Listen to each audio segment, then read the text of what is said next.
خوشبو ماحول کو معطر کر کے انسانی ذہن پر بڑے گہرے اثرات مرتب کرتی ہے۔ ایسے اثرات ذہنی، جسمانی بلکہ دلی مسرت کا باعث ہوتے ہیں۔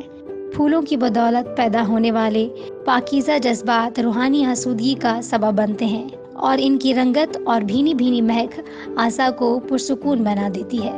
پھول اپنے اندر اتنی قوت رکھتے ہیں، انہیں چھونے اور سونگنے سے اعصاب پر اچھے اثرات مرتب ہوتے ہیں، بلکہ بعض اوقات پھولوں کو دیکھ کر دل شاد و باد ہو جاتا ہے۔ اس سائنسی دور میں بھی پھولوں اور رنگوں کی پراسراریت پر بہت کچھ دریافت کیا جا چکا۔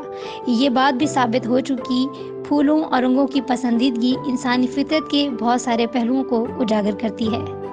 جشن بہاراں کی آمد ہے۔ اس وقت ہم فریدیہ پارک میں ہیں اور پھولوں کے درمیان ہیں۔ پھول ہماری زندگی ہے، پھول ایک خوبصورتی ہے۔ ہم اس ماحول میں آتے ہیں اور پھولوں کو دیکھ کے خوش ہو جاتے ہیں۔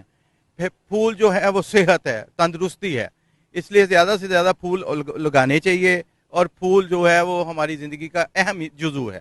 ہماری زندگیاں بھی ان پھولوں کی طرح رنگین، خوشبودار، سرسبز اور شاداب ہو سکتی ہیں اگر ہم سچے اور پکے مسلمان بنیں۔